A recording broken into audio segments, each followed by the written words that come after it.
And keep them up there as long as you can. Here we go. Dear God. You gotta come to this song. Call to God from me.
What's up, everyone? We're back. Speak of the Madman.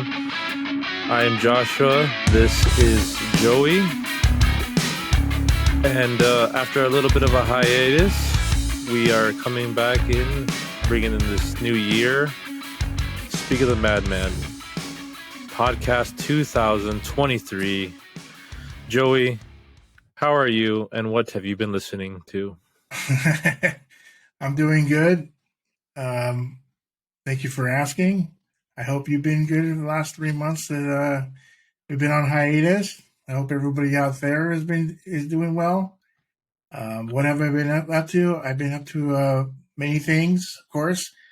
But as far as music is concerned, I have been listening to quite an array of bands, but in particularly, I've been getting back on my As They Lay Dying fixes because I really like the band a lot. I've always liked the band.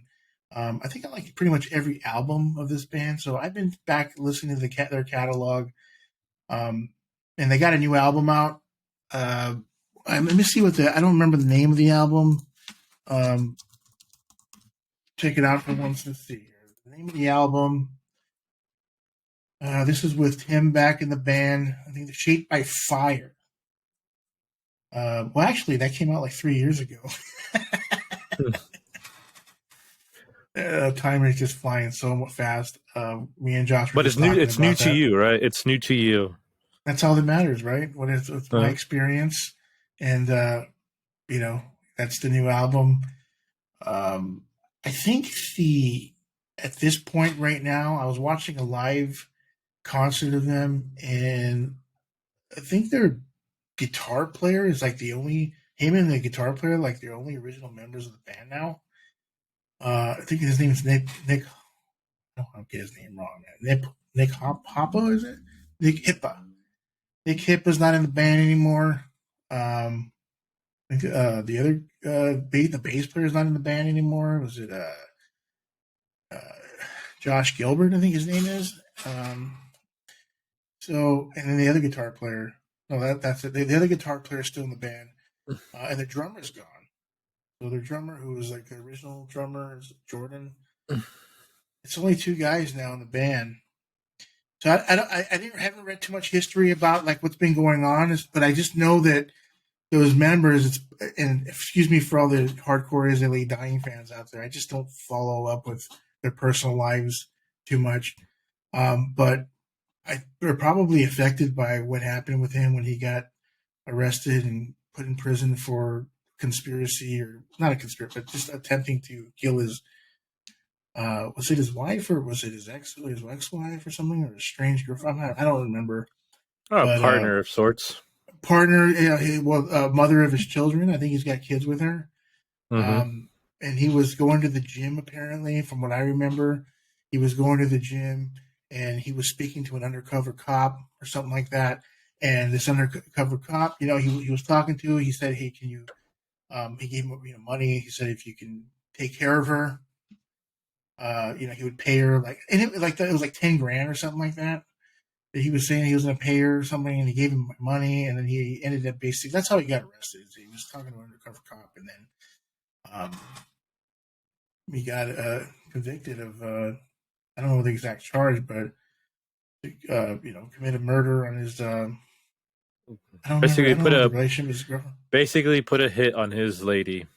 Basically, yeah, that's what he did. Thank God he didn't go through. He was an undercover cop, and I think he used the defense of steroids because he was heavy. You can obviously see he's a heavy bodybuilder. He's been progressing in bodybuilding, and he said that it was what do you call it? Roid rage from steroids. But I don't know if that helped him at all with some of his sentencing. If the courts were a little lenient on him, but he did serve. I think it was like 4 or 5 years or something like that. Quite a bit. He served some time. And so he came back. First, let me remind you. Okay, so as they lay dying, they're a Christian band. And then I guess he wasn't a Christian. Now he's back to Christianity. So he's kind of like yo-yoing back and forth. But I guess he's back into Christianity. A lot of his lyrics, I'm sure about that. So now that he's back in the band, I think part of the reason why those other guys are not in the band anymore, I think, especially the guitar player, I think it is that he had a problem with that whole thing, obviously, and he didn't. I don't think he wanted to. It hurt his relationship with his bandmates. Okay, so I pulled up here on the ever so green, ever so trustworthy Wikipedia. It was solicitation of Moida on May 7th, 2013. Lambesis was arrested in my hometown of Oceanside, California, for attempting to hire a hitman to Moida, his estranged wife. Estranged wife, Megan Murphy, and according to the San Diego County Sheriff, the charges with soliciting an undercover detective to off his wife. Lambesis approached someone at the gym, as you were right, and asked if they knew anyone who would off his wife. Yeah.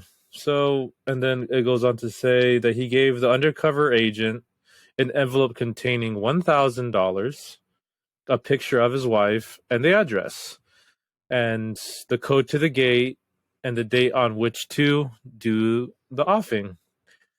Lambesis was then, it just went on to say that he basically agreed to $20,000 for the hit. So yeah, wouldn't Tim know? Just like out of curiosity, wouldn't Tim know? Like, if you're giving somebody $1,000 to put a hit, or that's a down payment, wouldn't you know that that's a cop? Who the heck? Like, if this was a real hitman, you think he would accept $1,000? You know what I mean, to do a job, something of this type of nature. Wouldn't that be like a dead giveaway? I don't know. Maybe that's part of the road rage. He wasn't thinking. Obviously, wasn't. My real question is what's the thought process of, does he think they're just hitmen walking around everywhere, that he can just go up to someone randomly and say, "Hey, are you a hitman?"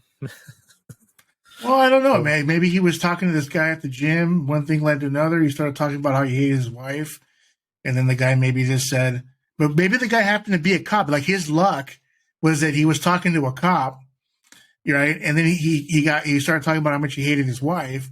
And then he just got to the point where he was, the guy probably, hey, you want a gun? You know what I mean? Whatever. And he's like, yeah. Is that what happened? I don't know.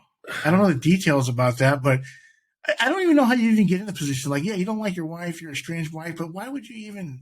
Again, this is the roid rage that he's claiming. That he was in his right mind, obviously, and he was claiming that. So I don't know if they were lenient on him from that, but yeah, that's that's what happened. And how long was he in prison for? Like 3 years or something like that? Well, yeah, it said in 2016, after 2 years in prison, He got he 2 years for that. he was released on parole on December 17th, 2016. When did that album come out? Like that year? No, that Well, two years so later.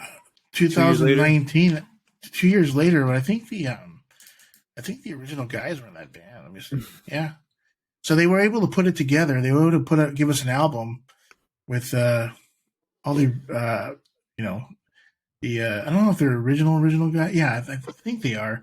And then I guess they weren't able to hold it together. I don't know. What happened there. I'd have to read about it. But they're not with him now. I mean, there's only one. I think was it Phil Grosso? Is the S silent there? Yeah. I think he's the only one with him, and that's it. Nick, Josh, Jordan, they're all gone. So who knows what happened there? It doesn't really make any sense. I mean, it's just other than they don't like him because of what happened. I don't see any other reason why you would leave the band as I mean, what other band are you doing that's going to be bigger than As I Dying? I mean, that's some strict moral, some moral issues. Yeah, I guess that's what I'm trying to narrow it down to. That's got to be the only reason why they wanted to leave the band. So that's that's it. That's the way they decided to do it, and that's the way. I mean, I saw that live concert. There's a live concert on YouTube. Really good quality, and man, they sounded good to me, man. It didn't sound like they were missing him one bit. The new lineup sounds excellent. So, and it looks like they're really happy that they got an opportunity to play with the band. Because it's funny it's funny that you brought up the band, because I kind of had, and I think this goes on to a different conversation here, but when that came out, you're right, or when this whole thing came out of what he was accused of doing and obviously ended up being accused of doing, I kind of felt weird listening to them, so I stopped listening to them. Really? For the time being, it was weird because I was a big fan. Like, I was listening to the first few albums, by the time, that was 2003 or 13 time, whatever it was. And I was getting into them. I think I was only a few years into listening to them. And I'm like, oh, this is really cool. And you're right. They are from my part of the, area of San Diego. So that's why I wanted to give them much love. I love supporting bands from my hometown. And when that happened, I just felt weird listening to them. So I stopped listening to them. But then, I'm like, you know what? It's good music, and it's kind of hard to ignore it. So, plus his side project,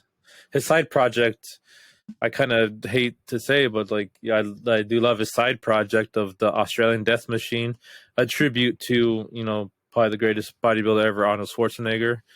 Check that out if you like. But yeah, Yeah, no, I understand what you're saying. You know what I mean? Can you separate the person from the music, the art? Mm-hmm. But I'm sure there's a lot of people that are bad people that have art that people listen to or whatever. I mean, isn't Kanye West? Isn't he a weird? He's bipolar or something like that, and people love him. People keep listening to his music. And well, just to clarify, he's not weird because he has bipolar. He's not. He's weird because he's weird. yeah. But he says weird things. He does say weird things. Stuff off the wall. You know what I mean? Because of his bipolar. Yeah. So I mean, people still listen to him, right? I even see his popularity. Yeah. It's like. I'm sure there's a lot of other. I just don't like that. Without going on another tangent, is what you said. But the thing was, is he what is it? Kind of puts it because he's bipolar. That's why he can act out. It's like, no, you're just acting out because you have these emotions that you don't know how to control because of whatever reason. And I think he uses it as an excuse, and that's why I don't like him. I mean, you have a personality, don't you? Are you going to? I mean, you're bipolar, yeah, but you still have a personality, don't you? I mean, you still have who you are too. On top of that, I mean, so it's like, does that just get lost in the shuffle because you're bipolar? You know, your personality, who you are. You know what I mean? So it's like, I don't know. You know, that's a big debate. That's a huge another ball of wax, dude. But as far as like as they lay dying, I don't even like, to be honest with you. You know, I know a lot of people like the way he screams and all that. You know, he does a really good job with that. But that's not even like the main part of the music. I like the music part of it. I like the drums, bass, guitar. You know, that's the stuff that I really like. So maybe that's why I can focus out of him, because I'm not even really listening for the vocals, anyways. I'm listening for the music side of it, and he's kind of like, for me, it's more like in that band, like, and I don't know if as late dying fans are gonna not like what I'm gonna have to say, but to me, his vocals are more like a prop to me. The music is like what's important to me. And then, yeah, you have to have a singer, so he's filling in. But I really care more about the music than I care more about the vocals, because I can't even understand what he's saying. I mean, seriously, can you? I mean, I prefer bands where you can actually understand. You know, so say for like a band like Slipknot, right? The vocal, you can understand the vocals a lot more with that type of style of music. But when it comes to the metalcore bands, I think that's the part that I don't like personally, is the vocals. I don't like how you can't understand the vocals. I always had a problem with that. And I don't know if there's a way you can do it where you can understand the vocals. It just doesn't mesh well with the type of music. You're playing fast, you're playing double bass, you're playing heavy guitars. Is there a way you can just sing to where we can understand what you're saying, or does it have to be screaming? Mm-hmm. You know what I mean? I don't prefer it. That's a preference thing. I don't like it personally myself. So I know it's good. He's a good screamer. He does well with that, but that's not the reason why I like the band. I agree. You know, they have, they know how to structure like that. Like I said before, earlier in some of the earlier podcasts, I don't know anything about instruments. I don't know how to play them. But all I know is if I hear something good, I like it. And you're right. You know, I'm a big, you know, metalcore, deathcore, person. What they say, who knows? But you know, it's the beat. It's the double snare drums. It's the riffs that go with the screaming. I mean, maybe every once in a while you can get a word out, but yeah, I'm saying that the point is that that's the weak part of the band. You know what I mean? That's the part that my least favorite part of the band is the vocals, because I would prefer that you could at least understand and distinguish some of the words that are being said. I just don't really like when it's all it doesn't really work. I like more versatility with the vocals, but that's just me. But again, it's like the band. It's like you listen to the band, you listen to these albums. I mean, the music is just phenomenal. The recordings are phenomenal. So there's no way that I could ignore the work, that type of work, especially, you know, I don't know where the guy's at in his life right now. You know, who knows? I don't know if the steroids really affect, you know, your judgment, you know, in that way, to where if you're not doing them anymore, then you're not, you know, I mean, that's just crazy. I mean, they wanted to put a hit out on it. I mean, I don't even know like what that is, you know, like what is that? I mean, where does that come from? I don't even know. I don't understand it. You know, he had that lever that most people don't have. But then again, it could be because of that. So the steroids. So I don't know if he's still on steroids, but you know, if I was him, I wouldn't be on them anymore, because he's not good with them on those things. You know. So, you know, moving on. I was thinking, since we brought up metalcore, I was like, you know what? That was such a great time. That mid 2000s. Where were you? Where were you in mid to late 2000s, Joey? We're talking about Talking about like 2006, 7, 8, 9, 10.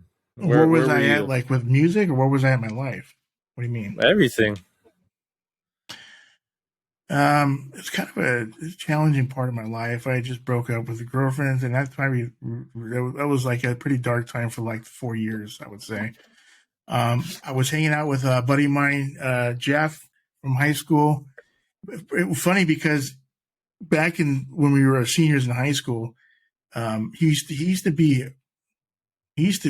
was an a-hole, you know what I mean? And he would hang out with this other guy, and they were extra a-holes together. So, so I never liked him. I didn't like him. I didn't like him at all. And then I saw him at a bar like, it was, 10 years later. And I just went up to him and talked to him. And I said, hey, what's going on? And he's like, hey, what's going on? You know what I mean? He's buzzed or whatever. And, I said, hey, you want to sit down? So I sat down, and we were just drinking, and then I was just like, everything was cool, like nothing ever happened. And I was like, remember that time, you know what I mean? There certain times where we were going to fight each other and get into it. And you remember that? And he's like, what are you talking about? The guy had no recollection of any of that stuff. Mm-hmm. You know, here I am. I remember it, but he didn't. He didn't remember any of it. So I was like, well, you know, just forget about it. You know, that was the past. We're having a good time now. Let's party. And we hit the road drinking for like the next year. And we're partying on, Garth, for like about, I think, a year and a half or something like that. We just partied and were drinking and going out. And we became like the best of friends for that year of 2007 to 2008. And then I just stopped talking to him. And then after that, it just, you know, just. Well, that's how it is. Well, also, that's how it is sometimes, you know. That's how it is, you know. And then, you know, got over that. And then, but the you know, like just like anybody else, you know, breakups of girlfriends, you know, it affects you. It affected me. Everybody has one of those, you know. And that's what was going on between 2005 2010 that really sticks out to me. Learned a lot, though. You know, you learn a lot when you go through something like that. You learn like how you don't want to be, which route you don't want to go, and how you don't want to feel anymore. Mm-hmm. And so I always told myself I will never feel like that ever again. You know, I know exactly how to handle something like that now. Well, I mean, for me, much different time. From 2004 to 2008, I was in high school. And yeah, and then so what is it? 2003 to that's middle school, but that time was the go to metalcore days, and I brought up some bands I was listening to that I just pulled up here. So obviously, yeah, As I Lie Dying is in that club. Killswitch Engage. Oh yeah, bands like Avenged Sevenfold. Bullet for My Valentine. You're familiar with them, obviously. Okay, let's go back to Avenged Sevenfold. Which one's the one before City of Wake in the Fallen? Wake in the Fallen, that one, I really like that album. I've always really liked a lot. Have you heard of that one? The one before City of Evil? Well, yeah, I Hail to the King. I know that one. And then, yeah. Okay, then you were talking about Bullet for My Valentine. Yeah, The Poison. I remember the last podcast, I was having a hard time remember the album, but yeah, now I remember The Poison, Bullet for My Valentine. With anybody listening, have any of you listened to any of that? Probably not. Do listen to it though, you know, give it a try because every song in that album is phenomenal. They're just all catchy, right?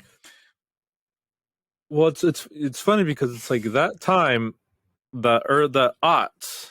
So we're coming out of the 90s, very early 2000s with the new metal, as we spoke in earlier podcasts. So go check that out if you haven't. So we're entering, that type of music. Like I said, Avenged Sevenfold, when they came out, they were, and they're still big, but man, they are the people that were headlining, music festivals. They're headlining shows. They were really big, and they got so big where I kind of got annoyed I'll So let admit me it. ask you: was that a type of band that was your little special band that you liked, and then when they started getting bigger, that you didn't like it because it's like it's like a band of your own, you know what I mean? And everybody is now listening to it, and therefore it's not really your own anymore. Type of feeling. Is that how you were feeling like about them? No, it was actually I was starting to like them, but then I caught the tail end of kind of that scenario, as in So they changed their style of music. no, They evolved. I caught the tail end of before they were popular. So it's like they got they were coming up, and I caught the last part, and then they got really popular. So I didn't even get to enjoy them as kind of like I knew them first. And I think what annoyed me was I had a cousin who she didn't even like this type of music, but somehow she's like, "Oh, I like this band." And I was like, "Okay, yeah, I don't like them anymore. If you like them now."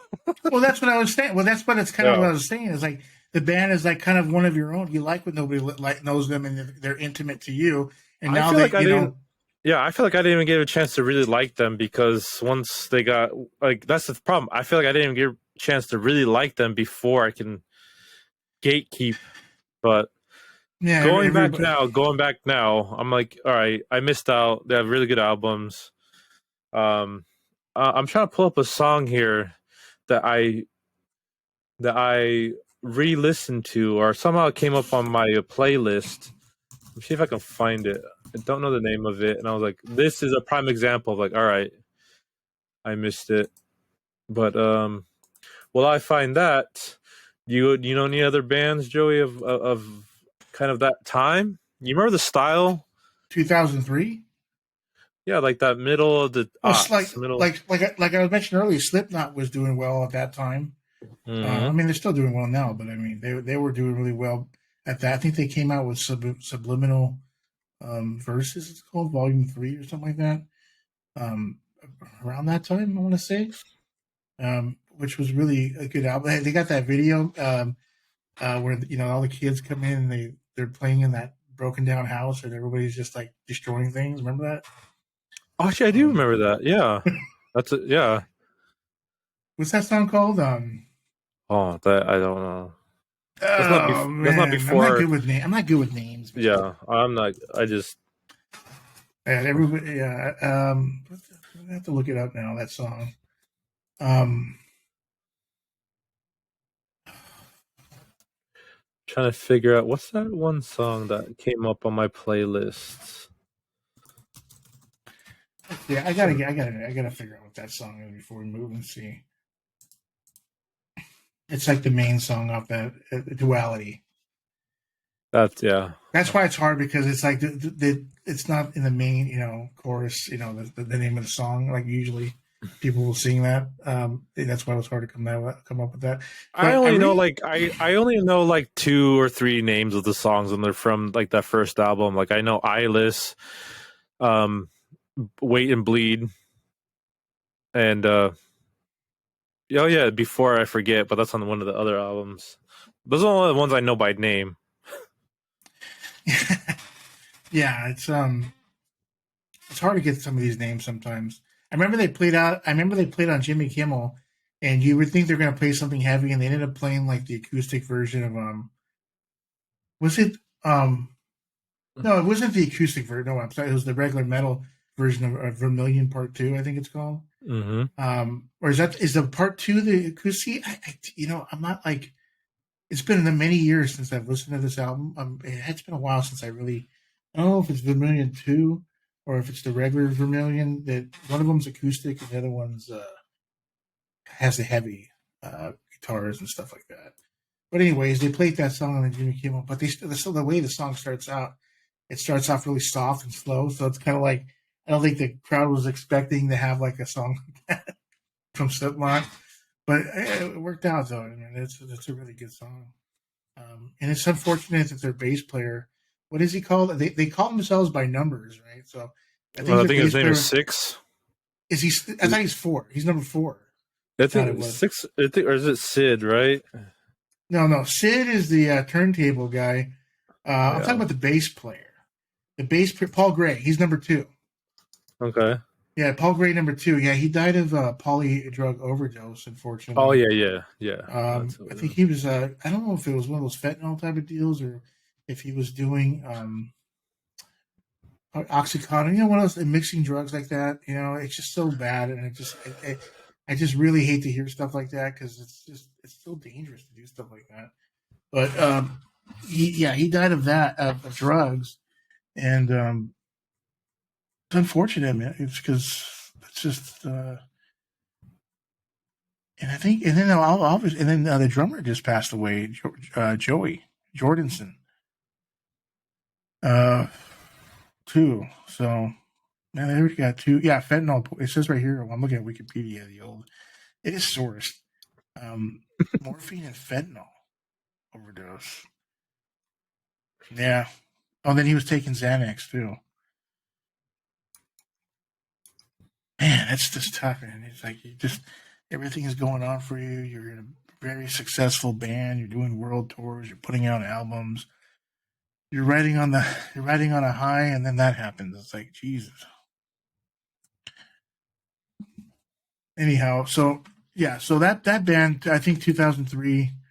That was pretty big at that time. Of course, like I said, I like my Alien Ant Farm. They were doing well at that time. And who else? I'm drawing a blank. Well, it's not really metalcore, but that Sum 41. Oh yeah, Sum 41. Yeah. How could you forget them? I remember they were getting really popular back 2000, 2001, and the guitar player, he's like a really big metalhead. So he's putting his metal riffs into that music. It's like pop punk metal or something like that. They're still around too, right? I mean, I think he's still in the band too. So he's hey, what can I say? I mean, they made a name for themselves. They can go out and do tours and stuff like that. So they did pretty well for themselves. They were really big at that time. They were getting big at that time, I remember. They have a couple of albums here. I remember the first 2. What is it? All Killer No Filler, 2001, and then Does This Look Infected, 2002, that next year. Yeah. Is that the one where it's got that weird zombie guy in it? Yeah. I remember that. Yeah, so that band was taking off at that time, 2003, 2004. I know I'm missing some bands out there that are just gonna kill me after. There were so many bands because that was still kind of like the tail end of MTV. What's that show that TRL or whatever? TRL and TRL. I haven't heard that name in a while. I haven't heard that in a long time. And there are so many bands. I remember seeing a lot of those bands, Sum 41, Alien Ant Farm on the lists. But that was kind of the tail end. I really do think that time, the early 2000s and to the basically 2010, had a special sound. Not just in metal or punk, but R&B, hip hop had really cool sounds coming from that time. Any hip hop heads remember that's when a lot of the southern rap started coming out. So you had a lot of Little John music coming out, Mike Jones, Paul Wall, just a lot of sounds from Texas, the Dirty South over there. So I think that was such a great time. That the early 2000s to mid 2000s, all spheres of music was a great time. So when would you say that new metal started to die? Started to die down about that time. Yeah, 2002, 2003. So then did it just kill itself because it killed itself? and then the metalcore just filled it in. That's what it basically is, and it's funny because for anyone who knows Melon, Anthony Fantano, obviously no need to explain who he is. One of the best music reviewers out there right now. He even said that, like, he was asked a question on an interview I was watching, and he said, like, is there embarrassing music that you still listen to, or like was kind of an embarrassing time for music? And I think he always says new metal, and he kind of says they ran their course real fast. Wait, hold on a second. So the only the most embarrassing thing he can think of is new metal. Really? That's not bad. That's not bad. Think, you know what I mean? I think he was. I think he was just kind of trying to talk about, like, in this kind of this generation of the last 30 years. Yeah. Yeah, but I mean, I'm just saying that. I mean, if that's the most you're embarrassed about is new metal, I mean, that's not too bad. I mean, I got emo bands that you know what I mean, that I'm not even going to mention that I listen to that I like, you know, so that's not too bad. I mean, you didn't listen to Limp Bizkit back then, right? It's funny because I was probably one of my favorite bands growing up. Because, I mean, they're weird looking, they're cool. I mean, I started listening to music, like, it was music I chose, not the music I listened growing up with my dad or because my brother was listening to it. Somehow I found myself listening to Limp Bizkit, Linkin Park, Korn. Man, who else? I think those were like the three ones, and then obviously. Well, you also had Head PE. I don't know if you ever listened to them. I didn't listen to them, but I know who you're talking about. Yeah. But that new metal sound, it came and it went, and it's kind of sad because there was good music. Like I said, Linkin Park. It's coming back. You know, there's a band, I don't know if you heard of them. They're called Dirty Machine, and they're like a new metal type of band. And they got this video where they go into did I tell you about this? I don't remember. They have a video where they go into is it a Denny's or something, or an IHOP, and they set up all their gear like all nice and quietly when nobody's watching, and they're putting the drums together, the bass guitar, and the amps over in the corner over here, and then the singer goes in there and they just start jamming while everybody's eating. I thought that was pretty cool. I'm sure a lot of bands have done that, but you know, it's just, and they're like a new metal. You know, guys, you can tell that he's a really big Fred Durst fan by the way he sings. But I was like, hey, what the heck? Are they trying to make a comeback here? Is new metal trying to make a comeback? I think it's dead as disco, my friend. But I mean, hey, never say never, man. Yeah, it's true. You know, with all the way to get out music, whether it be, you know, obviously here on YouTube or other social medias, TikTok, you know, you can blow up, and there's so many different types of subgenres that who knows, maybe new.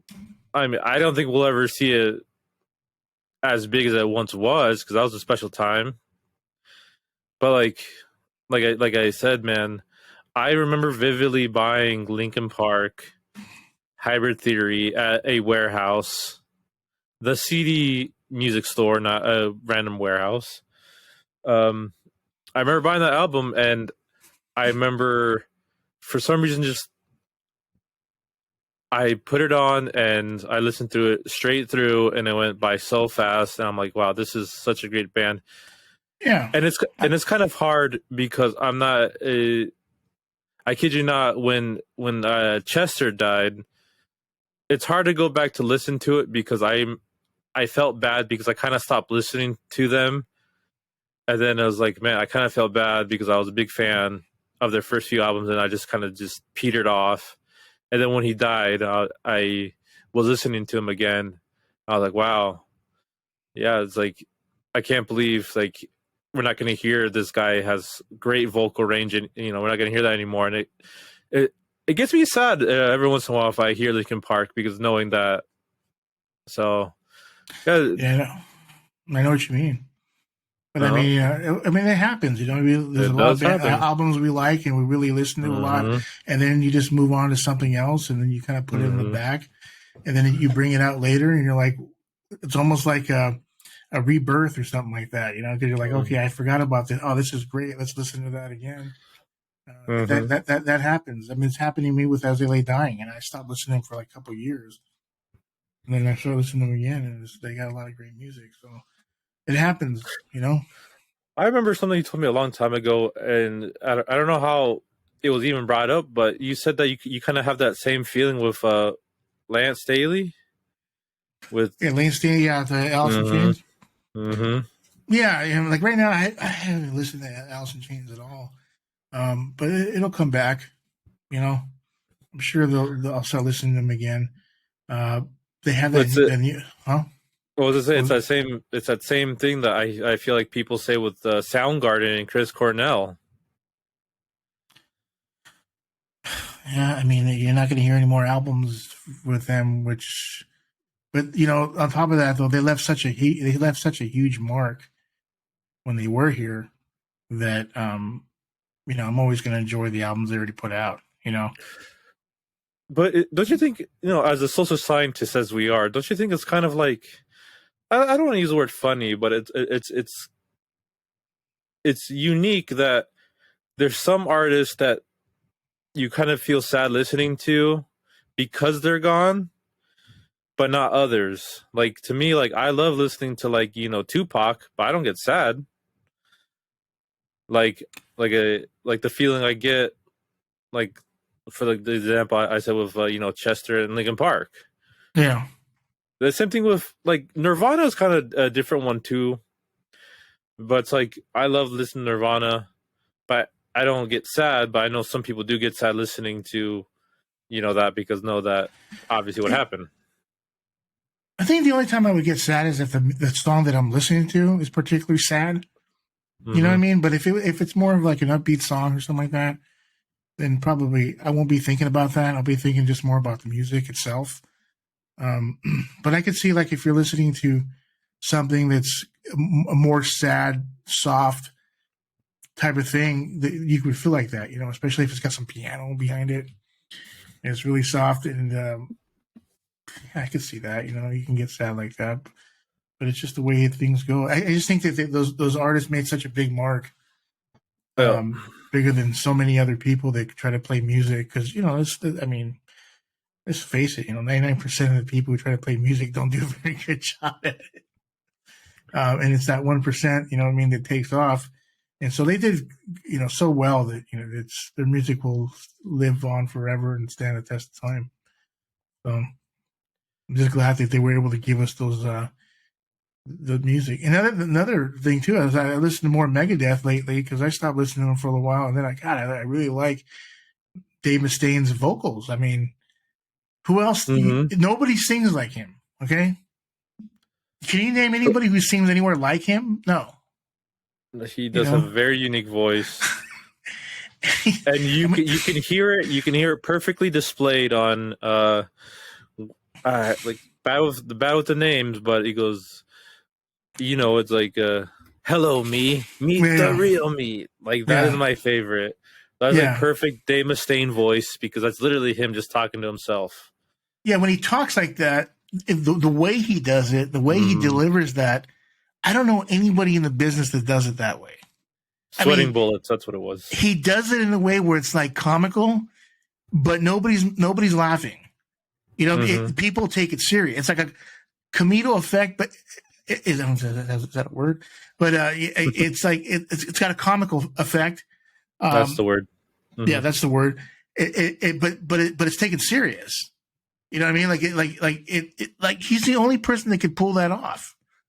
You know, like that. And where did he come up with that? I want to know, like, where did you come up with an idea of talking like that in that type of voice, and it was going to work? But I just love that album. I've talked to you before about it. What do you call it? Countdown to Extinction. The one that you're talking about. I'll go on and say this. That's the best Megadeth album I've ever heard. Okay. You can take Rust in Peace, So Far, So Good, So What. You can take those albums, Peace Sells, but who's buying? You can take all those albums. Countdown to Extinction is the best album. I will argue with anybody. Every single song, and you guys know it out there, is killer. every song. There's not one weak song off that album. Can't say the same for those other early albums. Not every song is great. Some songs are not. They got their best songs on those albums, but not the whole album doesn't carry. Countdown to Extinction, the whole album carries all the way through. I'll just rest my piece on that. Yep. Title track, obviously. What is it? Symphony of Destruction. Obviously, let's go over that album. Okay, I'm gonna pull it up. Yeah, let's do that, because I think that album is Dave's best work. Okay, that's just my opinion. Let's go through each song, okay? Because I think that this. I mean, Megadeth. Let's just face it; they are one of the biggest metal bands ever, and we need to take the time to go through these songs, because this is the best album from one of the best bands ever. Okay. 2 times platinum. Yeah, 2 times platinum. So start off with the first song, Josh. Okay, so just to have everyone catch up, Countdown to Extinction is the 5th studio album by American thrash metal band Megadeth, released in 1992. So this was a year that metal was starting to die. Metal was starting to die. It's starting to die, but this one came out. Let's get in Dave's head, okay? Dave is. Let's face it, the guy has been bitter for a long time. Okay, he's bitter because he hates the fact that he got kicked out of Metallica. He's always hated that, and he always wanted to destroy Metallica. He always wanted to do better than them, and that competition between Megadeth and Metallica has gave us some excellent music between both with Megadeth. You know what I mean? I don't think Metallica's never been in competition with Megadeth, but Dave has. And so that it gave us these great songs because of his, if you want to say bitterness, he just wrote songs that were just unbelievable. So start off with what's the first song off that album? That's Skin on My Teeth. Skin on My Teeth. It starts off with that drum roll, and then with the guitar riff. I mean, what a great song to start off the album with, right? Mm-hmm. And then obviously title track, Symphony of Destruction. Their main song. Right? Then it was an Architect of Aggression. That's a great song. Foreclosure of a Dream. And then my favorite. Go ahead. Yeah, those are my favorite, Sweating Bullets. Yeah, that one. Is that the one with that's that. Yeah. I'm listening to my head. That's the one you were just talking about. So, okay, well, just quick thing right here. I pulled up once again on our ever so go to Wikipedia. Quote from Dave Mustaine about Sweating Bullets. Quote, I wrote the song about myself. It was pointed out to me that I'm kind of a schizophrenic and that I live inside my head. Wow. Like, that's basically all you need to know about this song and how the mind of Dave Mustaine. And that's how you brought up earlier. How can he talk like that? That's how he hears himself in his mind. Wow. Didn't know that. Yeah, because I don't really listen to the lyrics very much. And I do now, you know what I mean? But back then I didn't. So he's looking in the mirror, right? That video. Yeah, that's wow. That song definitely leaves a mark, because every time you talk about Megadeth, there's so many people that bring up that song. And it's a very unique take on the song, and it's just so original. It's so darn original. You know, there's no other song that really sounds like it's like one of its own. So, and then after that, it's This Was My Life. Yeah, another great song. That's side one right there, and then Countdown to Extinction. I love that song. It starts off that, and then the bass line comes in, and then High Speed Dirt, Cyclotron. I love Captive Honor. That song is. I like that middle part with the whole Your Honor part. And then they end it with Ashes in Your Mouth. I love that song. Every song. Is there a weak song on this album? No. Look at the bonus Japanese edition has Go to Hell. Let's talk about the songs that they don't even make the album. Go to Hell, they never made any albums. From the Bill and Ted soundtrack, huh? That song is, I love that. Who doesn't like Go to Hell from Megadeth? Every Megadeth metalhead has to love that song, Go to Hell. And the other song, too, that I was listening to the other day, Angry Again. Because another thing we got to pull up is the soundtrack for, what's that movie called? Last Action Hero. Arnold Schwarzenegger. You seen Last movie. Action Hero? Huh? Mm-hmm. Arnold movie. An Arnold movie? Have you ever looked at the soundtrack for that movie? No, let's pull it up. Let's pull it up. I don't mean to get out, but I think we pretty much hit its mark with Countdown to Extinction. We got the point when I get that album is the best Megadeth album. So the Last Action Hero has just a killer lineup, and the reason why I brought it up is because it's got Angry Again by Megadeth, which is another great song by them. It's not out, didn't go on the album, but went on the soundtrack of this. Look at the list for this movie. AC/DC, Big Gun. Oh, that's another great Alice. Look at the Alice in Chains song they got in here. What the hell have I? I mean, how many people have heard that song? I hope people have heard that song from Alice. If you're an Alice in Chains fan, I hope that you've heard of that song. That's a who's who of. Not to get on another tangent, but this is a who's who of artists on this. Look at this soundtrack. I mean, have you seen a soundtrack that looks like this? What you got? Look at Anthrax, like you said, Anthrax, Alice in Chains, Aerosmith, Cypress Hill, AC/DC, Def Leppard, Queen Sire, and Megadeth. You even have Buckethead in here somewhere. Yeah, right there, Buckethead, the Los Angeles. I mean, you tell me who has a soundtrack that looks like that? If you're a metal rock guy, that's a good one. And the songs too, like I said, the songs are really good. A lot of times that happens that way, huh? Like the B-side songs and songs that don't make the album are like the best songs from the band. Yeah, it happens that way sometimes. But if you haven't watched that movie, watch it because of the soundtrack. But yeah, that was that movie came out a long time ago too, 93.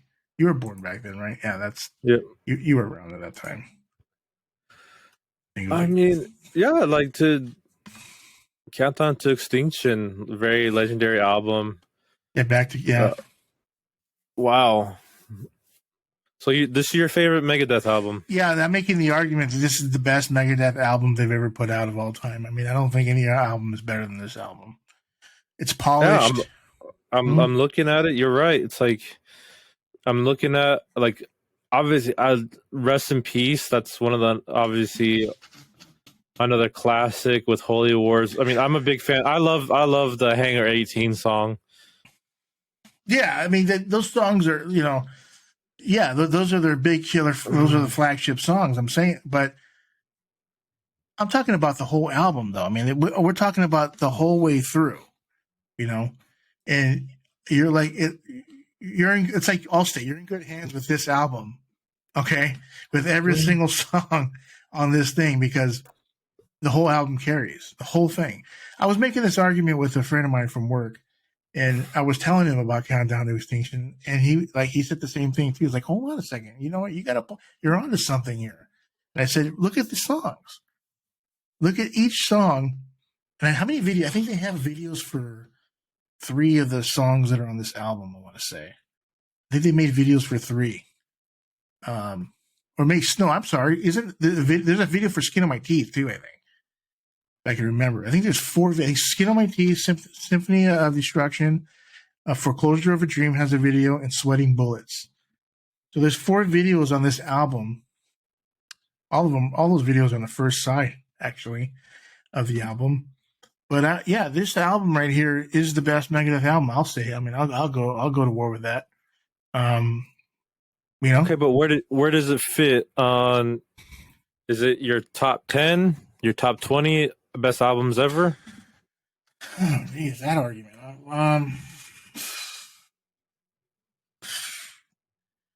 God, this album just makes me feel good every time I put it on.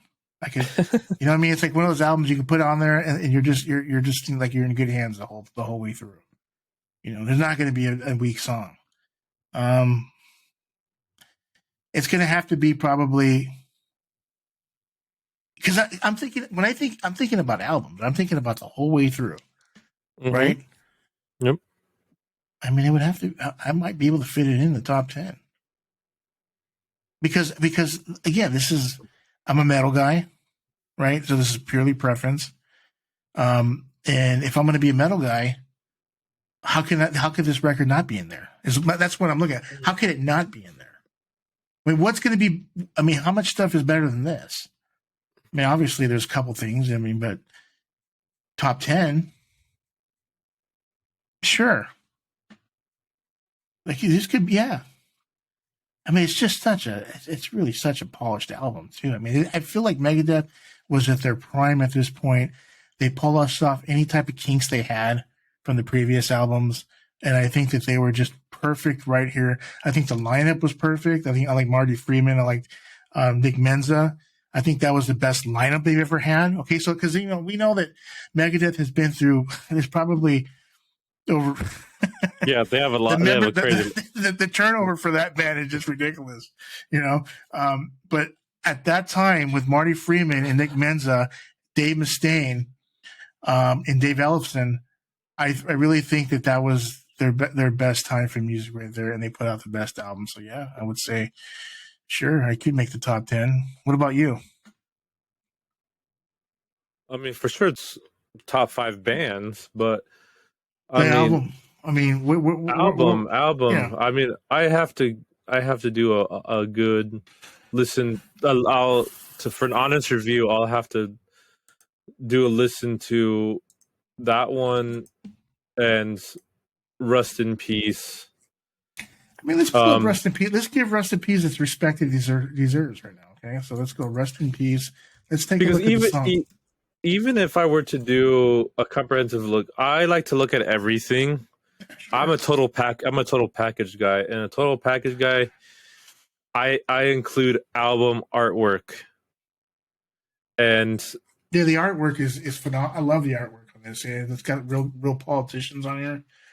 Like that is probably one of my top favorite album covers because it's my personality. I love conspiracy stuff. I love aliens, and it's just corruption. Like that album.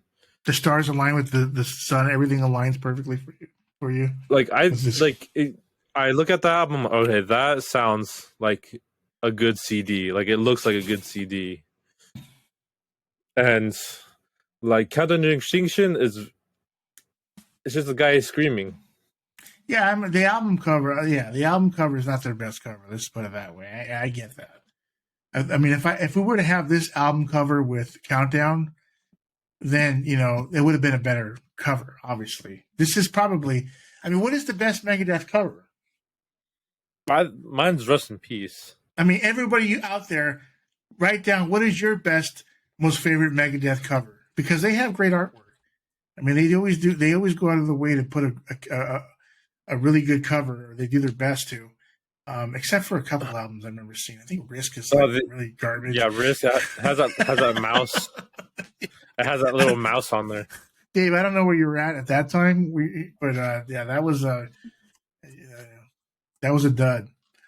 That record's a dud. Yeah.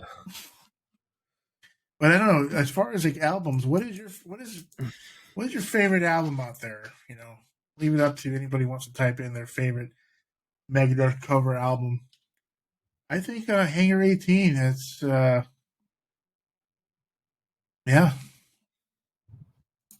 Let's see here. I mean, as far as there's only like there's 8 songs on this album. I mean, these songs. I mean, I like these songs too. I mean, they got Holy Wars. That's their biggest. That's probably arguably their best song that they've ever wrote. Holy Wars. Especially the Punisher can do the second part of that song. And then Hangar 18. I mean, those are the 2 powerhouses. Tornado of Soul is a great song too. I mean, like Lucretia, but You know, if I had my choice between the two, I'd still take Countdown. No, Just yeah, obviously it's holistically as a whole, yeah. But I mean, like again, these are powerhouse songs. Holy Wars. Um, I know a lot of. I've seen people criticize Dave's vocals. Obviously he's not classically trained, or he's not like you know, your exact, what a vocal is supposed to sound like, like professionally. But for a metal guy, yeah, that's probably the best. Would you agree that that's their best song they've ever wrote? Holy Wars, the punishment due, huh? I mean, commercially, yeah, but like you said, some of their other stuff, like you said, Like Sweating Hanger. Bullets, Hanger 18, In My Darkest Hour. That one was a sleeper for me. Yeah, that's a great song. That one was a sleeper for me because I remember I was riding the bus and I was semi paying attention to that song until what is it, like that big breakdown that it had kind of at the end, and then I automatically played it again, and I just that's why I stopped. All right, I really like this song. Yeah, So that actually came. Did you ever see that documentary? I think her name was what the heck is that documentary? Western Civilization or something like that. There's like two parts to that. I think Penelope is the person who's directed it, and on the first part of that documentary, they're playing that song. Like he's playing that, My Darkest Hour. You know what I'm talking about? I don't know. I want to say yes. You Actually, never it seen does that? sound. Dude, you have It to does see sound. that. It does sound familiar. I'm not gonna lie. This might have been before your time, dude. The Conjuring.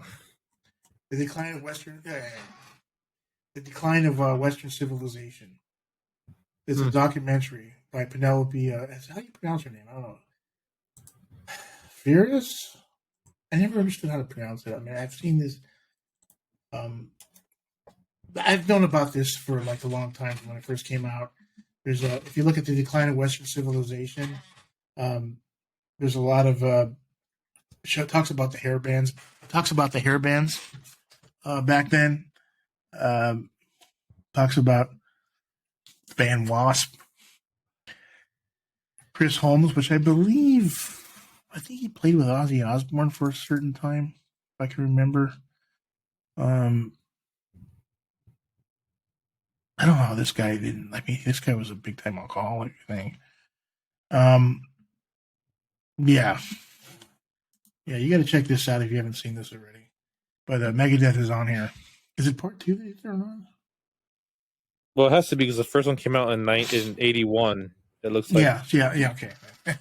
It's part 2. Watch part 2, and he's playing that song in My Darkest Hour. Yeah, you'll trip out on it. You got to check that out. Definitely check that out after this. But yeah, other than that, I'm glad we got that out of the way. And hey, if you like another Megadeth album, that's fine. It's very subjective, but I had to get that out because Countdown is definitely a phenomenal album. I don't even know if it's in the Library of Congress. It might be. I don't know.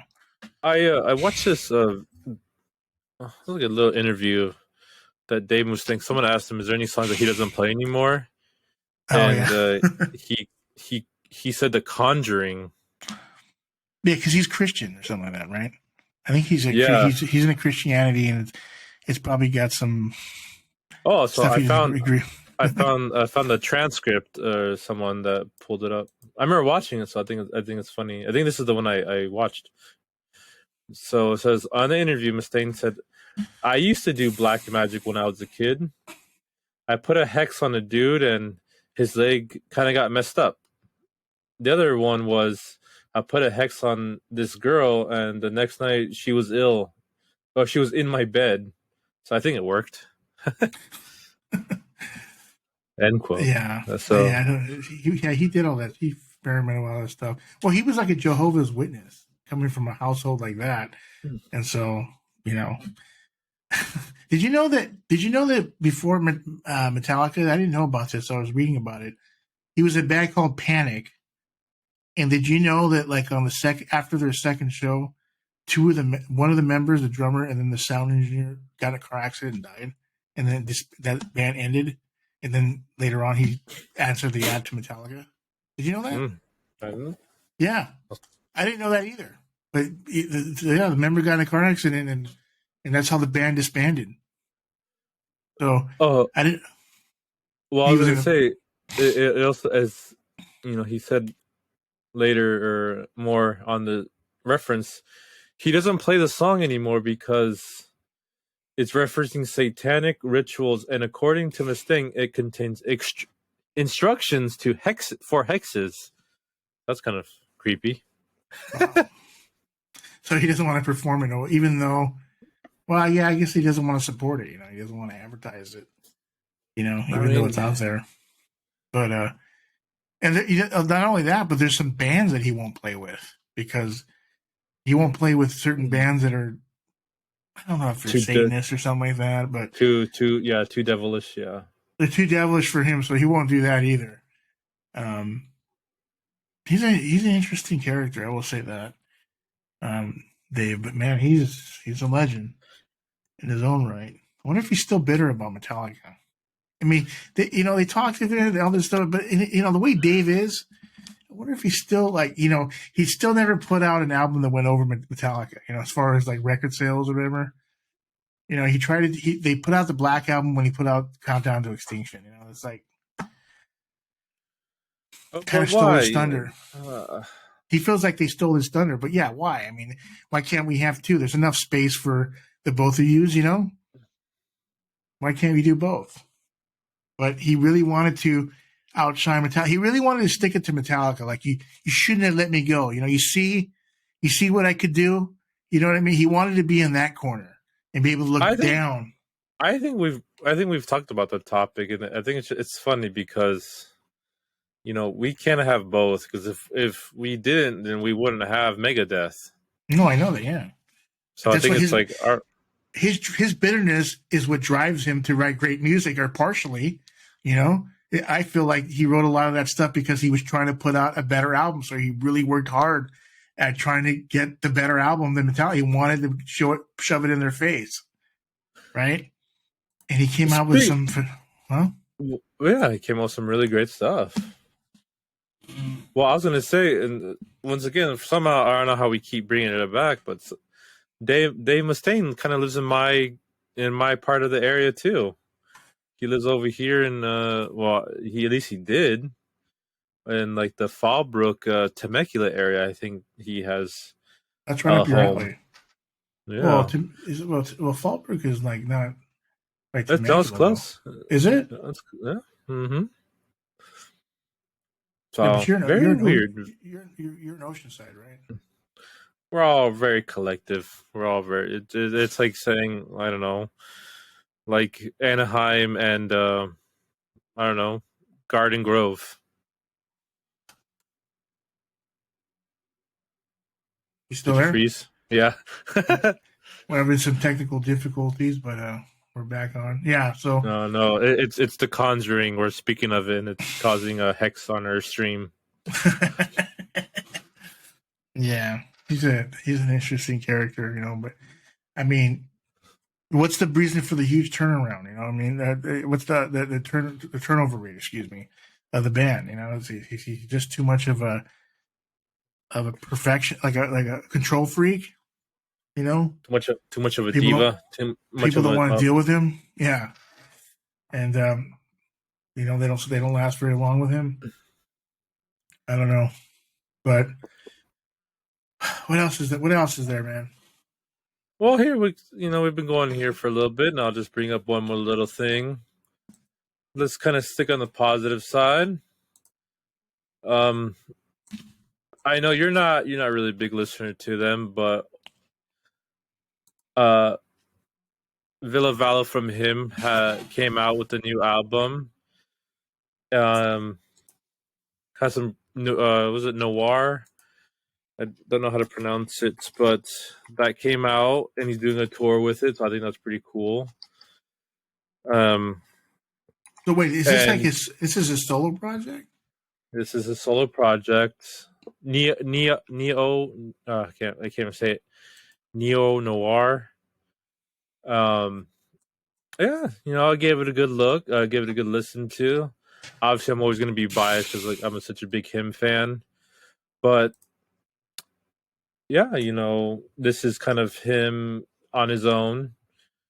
So Neon Noir, I think it just came out not that long ago here, so end of last year. So what type of music genre is he doing? I mean, obviously he wanted to split away from him because he's doing a little bit of something different. The genre of music is a little different. Is that what it is? Is it just not as heavy? Is it softer or what? No, well, it's like a neo noir, so it's kind of like a kind of like a little bit more of like a love. I don't want to say love music, but it's just more like it's not really heavy, but it's kind of like I don't know. I don't even know how to neon. It's like a noir, kind of like classy love rock. I gotta listen to it. Yeah, I mean, that's just something. Does he play guitar or does he just sing only? I think he just sings. So it's like oh, here I found how it's described here. Someone described it. It's like melodramatic storytelling, visually contrasting with light and dark. Wow. So it's kind of very melodic singing and stuff like that. So yeah, give it a good look, give it a good listen to if you like, if you like him or stuff like that. And then a surprising hit that I just happened to listen to literally yesterday. Cradle of Filth is coming out with a new live album. Last one was 20 years ago, but they have a song on their new new album called "She Is Fire," and that's actually a really cool, really great sounding Cradle of Filth song, and it's kind of like more. If you followed Cradle of Filth like I have for like last 20 years, they went from very dark, very like screaming that you can't understand them to like now the last few albums they've gotten a little bit more melodic where you can understand it, but they still have kind of more of a dark lyric voice to it. So yeah, I was excited listening to it. Yeah, you're a big Cradle of Filth fan, right? So I remember you Yes, telling me sir. that. Mm-hmm. So yeah, okay. So which album do you suggest from them? I mean, my favorite's always going to be Amphetamine. Really? Trying to pull up. I like looking at. They have a good amount of albums now. Yeah, so it's Amphetamine 2004. I wanted to get the year out. I first bought the one before that, Thornology, that year, 2006. And I kind of went backwards. So I got, I went backwards. So that's how I got to Amphetamine, Aladdin, Cruelty and the Beast, Dusk and Her Embrace, and Principal Medieval Flesh. These are some really cool dark albums if you like that. But then onward from Thornology, you got Godspeed and the Devil's Thunder. That's when they kind of switch their sounds. So it's not as dark with like the screaming vocals, but more in like kind of like the darker tones, but still heavy riffs. Very like kind of the backtracks you hear a lot of women singing with Danny Filth, his very dirty voice, I guess. I don't know how you explain his voice. But yeah, I'm excited for that. All right, man, I'll have to check them out. Definitely. Cradle of Filth. You talk a lot about them, so. Well, it's funny because I'm trying to find if I could find. There's this little quote, and I think I found it. Okay, so I always think it's funny because I watch a lot of TV, and I just happened to watch. It's a British show for any British heads out there called the It Crowd, and the It Crowd is a small British TV show. It was a small run, only a couple seasons, but there's this one guy on it who happens to be a goth character, and uh he he was giving out a CD, and it happened to be an amphetamine, and he said, "This is probably one of the best albums." Like he gave it his kind of critique on it, and he's like, "You got to listen to track number 4, which is Coffin Fodder." And in an interview, Danny Filth, someone brought up, "Hey, do you know about the IT crowd?" And he knows that specific scene. And he said, like, anytime there's a goth character in a movie, somehow we're always tied into them. So, like, I thought it was funny because it's like, it's kind of true. People just type in, what's the most goth music? And Cradle then for Filth. some reason, Cradle of Filth. So, I don't. It made me laugh. So are they, now, I mean, that's something to be happy for. That's like a compliment, right? Well, it's funny because like it's such a popular show. Like it has a cult following, and in the show, it was meant to be like a joke, but not like a negative joke, just like a happy, funny joke, in a positive way. And it's funny because like that's literally my favorite album. And when he said Coffin Fodder, I'm like, hey, I actually do like that song, but the song that they play on the show, I think for copyright issues, they didn't actually play the exact song. It was like some other weird like song they played. But I just a little quick tidbit on the album, and because it just makes me chuckle because that's one of their most famous albums. So really, wow. Well, I'll definitely check them out, Josh, because you speak very highly of them. You got to see them, didn't you? Yeah, well, I got there a little too late, though, I think. When I was going to see Danzig over at I can't remember the name of it, over in Ontario, they played, then it was Tiger Army. After they never die. and then Danzig, of course. So I got there too late for Cradle of Filth, but I didn't know that was one of your favorite bands or whatever, band that you really liked a lot. So I'll have to give maybe them next time, if I can find my old Cradle of Filth shirt, I'll wear it. Yeah. Well, anyways, Joey, any last words? Any final thoughts? Well, I want to bring up a couple things right there today. Since you're a movie lover, right? I hate to say it, but Tom Sizemore passed today. And so I just want to give a big thumbs up to him in his career. He did a lot of great movies. He did Saving Private Ryan. Mm-hmm. He's even did one of my favorite movies, Harley Davidson and the Marlboro Man. I think he's in that movie, right? Yeah, I'm pretty sure he's in that movie. I'm just trying to think because it's been a long time since I've seen that movie. I just want to.